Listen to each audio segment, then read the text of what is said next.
Hello everyone, welcome to another screen record in / video. In this one, I will be talking about, let's get a new note here real quick, new note, just intonation. And introduction. Okay, what are you doing here? Okay, let's see if I can get this to work. Oh yeah, I turned off draw fingers last time. Here we go. Introduction to just intonation, or JI for short. So basically, here are some main points you need to... So I'll start off by listing some main points about JI. So it uses whole number ratios.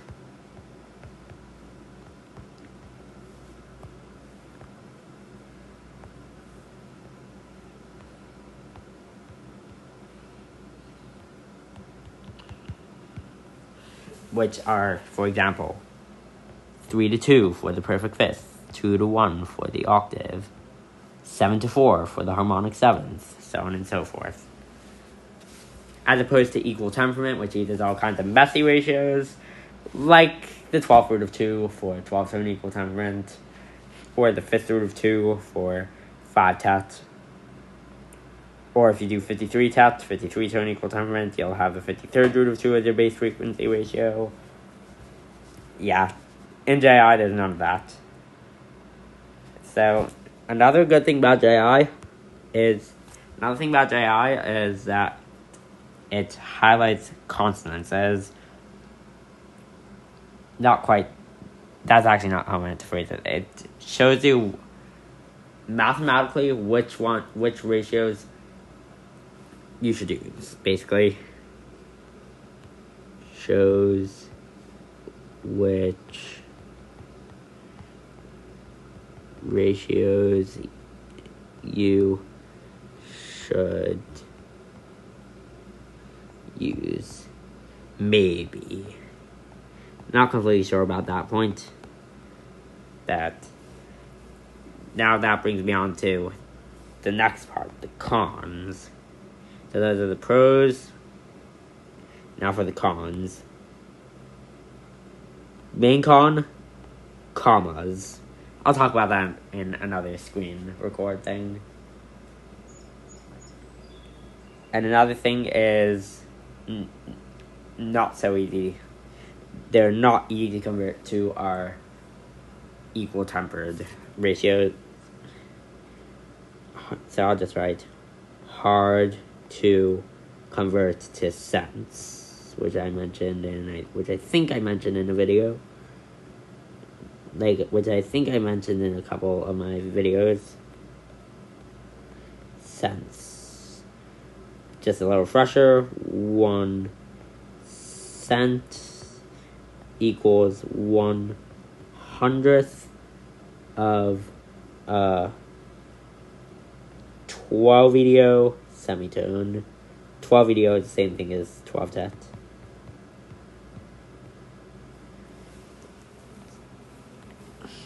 Okay, so now that you know a little bit about JI, just intonation, let's move on to discussing a few of the ratios. So let's talk about some important ratios.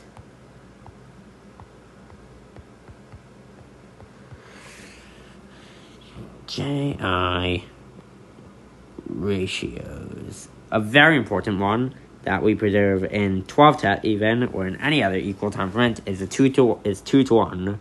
The octave. Octave equals perfect eighth equals 1200 cents. Cent could be abbreviated to just C.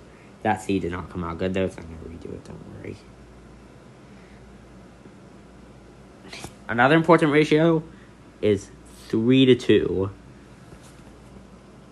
Is the perfect fifth, just abbreviated to P5.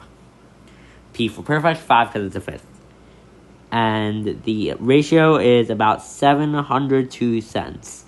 That very closely approximates 12 tets perfect fifth, so 700 cents. So, thought you might find that useful to know.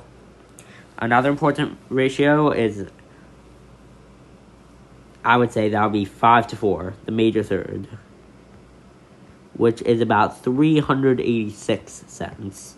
Bear in mind, in 12 video, a major third is 4 semitones, with 4 times 100 is 400, so it's 400 cents. So we use pretty sharp major thirds. The reason I'm not, and by the way, the reason I'm not listing perfect fourth on here is because it's literally just the octave complement of perfect fifth. To find octave complement, you multiply the denominator of your ratio by 2 and make that denominator the new numerator. So let's say we want to invert the perfect fifth. Take the denominator, 2, multiply by 2, you get 4, make that the numerator. You have 4 over 3 is a perfect fourth. And that is 498 cents. To invert the major third, you would do, for example, you would take the major third, 4 times 2 is 8, 8 divided by, so 8 is a numerator now, 8 to 5 is a ratio for the inverse of a major third, which is, if I remember, which is just minor sixth. Say C to A flat. Do, do. Sorry, I think I got it wrong. Do, do. That was a little better. Yeah. But I would say these are the 3 most fundamental JI ratios. Now, let's talk a little bit about the cons. So, let's talk a little bit about the cons now. So, using the ratios I gave you, just now, there are a couple ways to get to a major third.